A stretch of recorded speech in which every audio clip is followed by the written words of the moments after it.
আপনাকে বোন পদ্মা করার জন্য অনুরোধ করা হচ্ছে। আপনার বোন হাতে পায়ে ধরতেছি আমরা। আমরা যুব সমাজ আজকে ধ্বংসের মুখে কেন যাচ্ছি? আপনারা আজকে ধ্বংসের মুখে কেন যাচ্ছেন? মার সাথে মেয়ে বেরোচ্ছে অসামাজিকভাবে, অশালীনভাবে বেরোচ্ছে, মা কিছু বলতেছে না।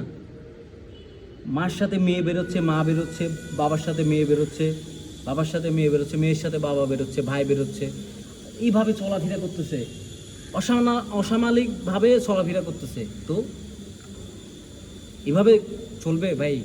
আপনি ইসলামে হাদিসে আপনাদেরকে পর্দা করতে বলছে, আপনারা পর্দা করবেন না, ভালো কথা, কিন্তু এভাবে তো চলতেও পারেন না। 95% মুসলমানের এই বাংলাদেশে আপনারা তো এভাবে চলতে পারবেন না।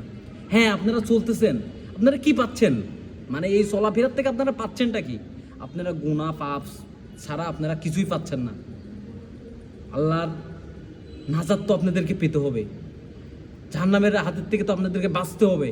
এভাবে কতদিন চলবে না? 2 দিনের দুনিয়ায় আজকে দেখেন, আপনার লাখ কোটি টাকা, লক্ষ কোটি টাকা আপনার বাবার আছে, আপনার বাবার গার্মেন্টস আছে, সুপার শপ আছে, আপনার বাবার দেশের বাইরে কত কোটি টাকা আছে, মিলিয়ন কোটি টাকার মালিক। তারপরেও দেখেন আপনারা টিকটক করা ছাড়তেছেন না, আপনারা আপনাদের শরীরটা পরিবেশন করতে ছাড়তেছেন না, আপনারা আপনাদের সোয়াব নিয়ে আপনারা থাকতেছেন, আপনার সোয়াব ছাড়া আপনারা কিছু বুঝতেছেন না।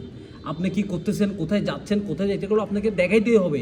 জনসংখ্যায় আপনাকে দেখাইতেই হবে, জনসম্মুখে এগুলো আপনাকে দেখাইতেই হবে। এগুলো ভিডিও করে আপনার শরীরটাকে পরিবেশন করতেই হবে। কেন বোন, কেন কেন আপনারা কেন এইভাবে চলবেন? কেন? আপনারা কি পাচ্ছেনটা কি?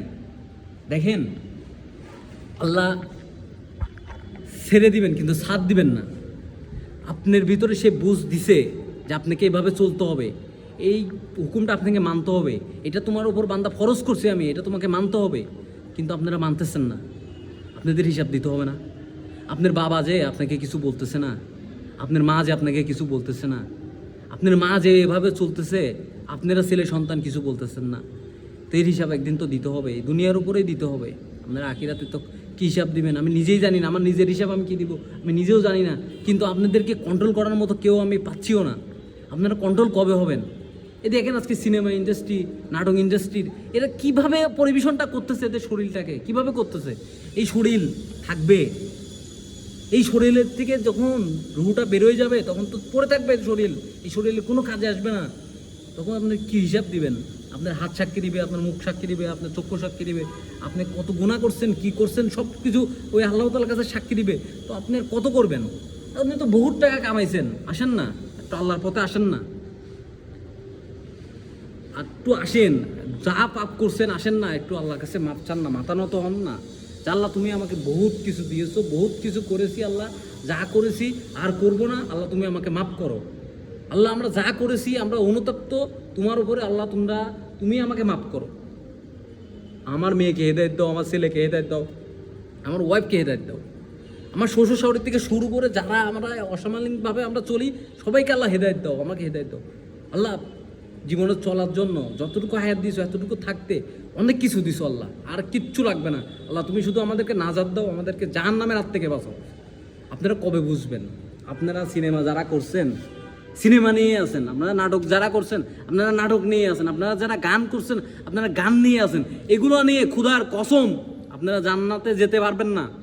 আপনারা যদি তওবা আজকেও যদি তওবা না করেন, কালকেও যদি তওবা না করেন, বেঁচে থাকার এক মুহূর্ত যদি তওবা না করেন, আপনারা কখনোই জান্নাতে যেতে পারবেন না। আল্লাহ তাআলা এই ধরনের কাজকর্মকে কখনোই প্রাধান্য দেয় নাই, এগুলো কখনোই ফরজ করা নাই। আপনাকে ফরজ করছে হজ জাকাত, আপনি ঠিকভাবে করবেন। আপনার উপরে নামাজ ফরজ করা হয়েছে, আপনার উপরে জাকাত ফরজ করা হয়েছে, আপনার উপর পর্দা ফরজ করা হয়েছে, আপনার উপরে নরম নম্র ব্যবহার, সুন্দর ব্যবহার করার ফরজ করছে আপনার উপরে।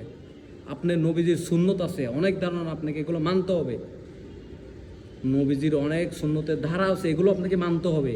আপনি শয়তানের মতো চলবেন, শয়তানের আদর্শ মতো চলবেন, শয়তানের ধোঁকায় পড়ে এগুলো করবেন। আর কত?